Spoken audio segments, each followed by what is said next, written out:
Anda akan rasa biasanya sakit bahu di belakang masa waktu yang lama sangat di atas basikal, akan nampak sakit di sini, ataupun posisi yang tak betul ataupun kasut adjustment tak betul, mungkin sakit lutut ke, terlampau tinggi ke, itu yang cukup tak selesa.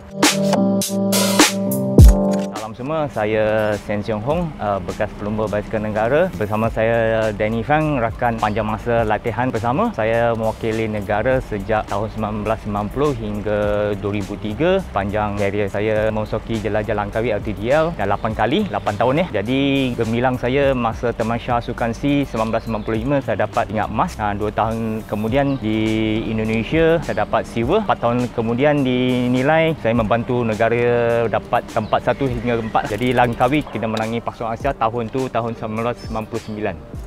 Okey, saya nak share sikit dengan politisi basikal masing-masing untuk memperbaiki kayuhan anda. Terutama sekali kita nak tengok kasut ladam tu mesti dengan posisi yang betul. Lepas tu biasa nak dapat ukuran saddle hingga ke pedal. Kita ambil inseam tu celah kangkang kaki dalam cm ya, tanpa kasut, buka kasut tanpa kasut. Dapatkan ukuran tu, lepas tu kita kali dengan formula 0.855. Itu formula saya ya. Jadi bila dapat ukuran tu, saddle height itu pada atas asal sini hinggalah ke tengah. Itu dia punya ukurannya. Pastikan saddle dia selalu berada di paras yang rata ya, pakai air timbang tu rata, jangan junam. Bila anda junam sangat saddle tu, jadi bebanan badan ke depan, jadi akan sakit rasa bahu lah. Lagi satu, kalau nak tengok betul tak betul, lariskan crank sama parallel dengan seat tube yang dah duduk atas ya, dengan rasanya tumit hujung kaki tu ada sentuh dengan pedal. Kalau tak sentuh tu tolong turunkan lah ya. Kalau anda dapat sentuh ni, anda tengok balik ukuran yang tadi inseam tu, memang ikutkan betul ya. Lagi satu,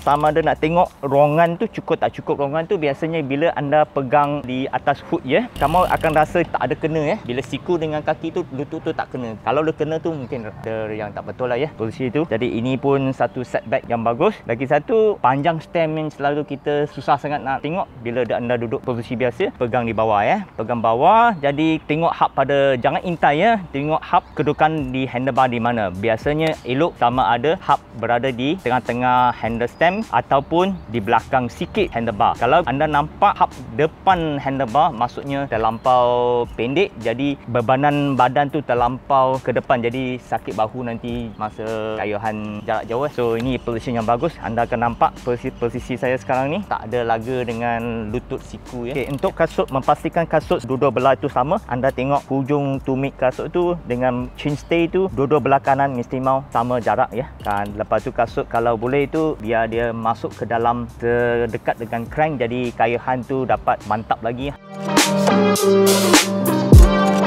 Khusus rider yang bekerja, yang tutup minat untuk atas basikal nak buat latihan, saya tahu sekarang ada trainer kan, malam pun boleh buat sikit latihan. Jadi untuk saya sendiri, kalau nak rasa sedap kaki saya untuk preparation lumba akan datang, saya akan buat solid seminggu sekurang-kurangnya 600 hingga 700 kilo. Tapi untuk anda mungkin yang bekerja tak ada cukup masa, malam pun boleh buat sikit latihan. Jadi sekurang-kurangnya anda dapat 300 hingga 400 km. Kalau tidak, kaki anda tak cukup malih ya untuk membuat latihan lain atau ini.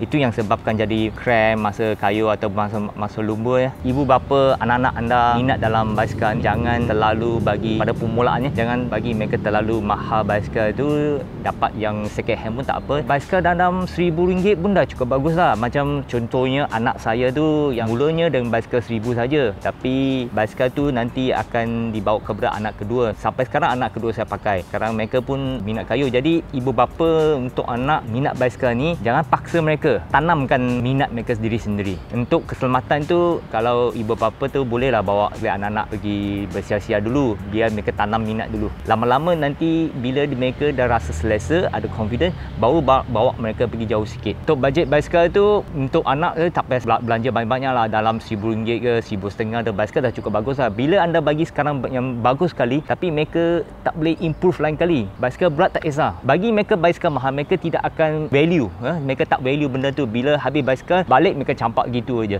Jadi bagi rim alloy itu 105 ke, ataupun paling bagus pun bagi Ortega je lah, dah tak payah sampai jurat yang mahal.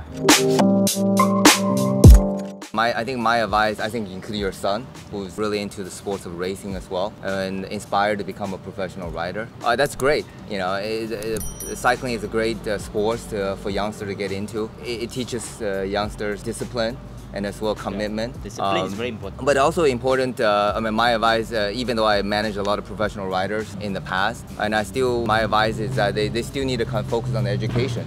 Education is still a part of their life. Cycling should be a part of their life as well as education.